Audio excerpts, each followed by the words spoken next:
ഡയമണ്ടുമായിട്ട് ബന്ധപ്പെട്ട കാര്യങ്ങൾ, ഗോൾഡുമായിട്ട് ബന്ധപ്പെട്ട കാര്യങ്ങൾ, അങ്ങനെ ഉൾപ്പെടെയുള്ള എല്ലാ കാര്യങ്ങളും ആരറിയണം? നമ്മുടെ ആൾക്കാരറിയണം. അങ്ങനെയും കൂടി അവരെ ഡെവലപ്പ് ചെയ്യണം. ഈ പ്രൊഡക്റ്റ് നോളേജ് ഡെവലപ്പ് ചെയ്യുന്ന ഒരു പ്രോസസ്സിലൂടെയും കൂടി ആരെ ഡെവലപ്പ് ചെയ്യണം? ഇവരെ ഡെവലപ്പ് ചെയ്യണം.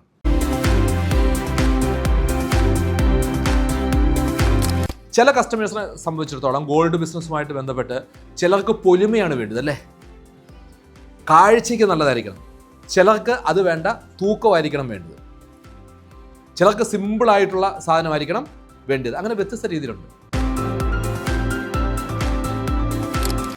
ആരൊക്കെ കടയിൽ കയറി വന്നാലും നമ്മൾ വീർത്ത മുഖവുമായിട്ടല്ല അവരെ എന്ത് ചെയ്യേണ്ടത്? അവരെ നോക്കേണ്ടത്. നമ്മൾ എന്ത് ചെയ്യണം? വളരെ സന്തോഷത്തോടു കൂടി നമ്മുടെ കണ്ണ് അവരിലേക്ക് എത്തണം, നമ്മുടെ മനസ്സ് അവരിലേക്ക് എത്തണം. ഞാൻ നിൻ്റെ കൂടെ ഉണ്ട്, ഒരു ശകലം താമസിക്കും എന്നുള്ളൊരു ഫീൽ അവർക്ക് കൊടുക്കണം.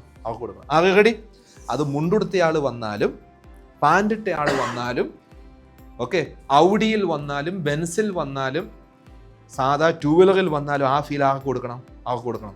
അങ്ങനെ കൊടുത്തു കഴിയുമ്പോൾ എന്ത് സംഭവിക്കും? ഓ, സഫ ഗോൾഡ് ആൻഡ് ഡയമണ്ട്സ്.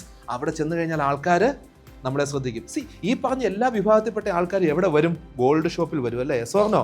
കാരണം എല്ലാവർക്കും ഗോൾഡ് വേണം മലയാളികളെ സംബന്ധിച്ചിടത്തോളം. അതുകൊണ്ട് എല്ലാവരും വരും.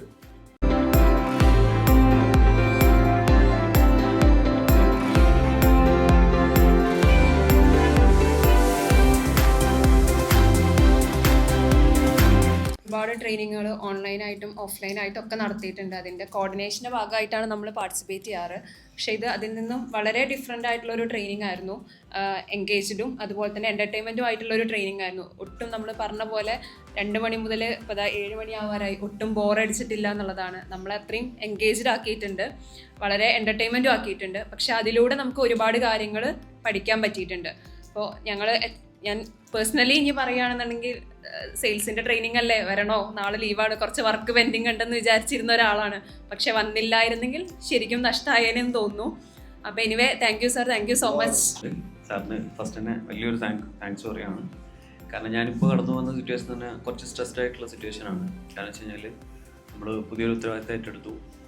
ഇങ്ങനെ ഒരു ഫാമിലി മാൻ എന്നുള്ള രീതിയിൽ, അല്ലെങ്കിൽ ആസ് എ സോഷ്യൽ ബീയിങ് എന്നുള്ള രീതിയിൽ എല്ലാവർക്കും ഉള്ള പോലെ തന്നെ വലിയൊരു സ്ട്രെസ്സിലാണ് ഇപ്പോൾ ഞാൻ പോയിക്കൊണ്ടിരിക്കുന്നത്.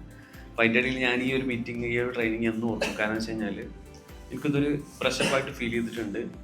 ആൻഡ് സെൻറ്റിമെൻ്റലി കുറേ ടച്ച് ചെയ്തിട്ടുള്ള കുറേ പോയിൻറ്റ്സ് പറഞ്ഞിട്ടുണ്ട്. ലാസ്റ്റ് നമ്മളെ ഫാമിലി, നമ്മളാ ഒരു, അതായത് എപ്പോഴും നമ്മൾ കാണുന്നതും ഇതാക്കുന്നതാണെങ്കിൽ കൂടി നമ്മൾ പേഴ്സണലി ഗ്രേറ്റ്ഫുൾ ആവുക എന്ന് പറയില്ല, ആ ഗ്രേറ്റ്ഫുൾ ആവുക എന്നുള്ളൊരു സാധനം സാറിൻ്റെ പോയിന്റിൽ വന്നത് ഒരുപാട് നന്ദിയുണ്ട്. അത് കേട്ടതിൽ seriously I'm very thankful and grateful with God and my team, my all teams. അതായത് എല്ലാവരോടും ഞാൻ താങ്ക്ഫുൾ ആണ്.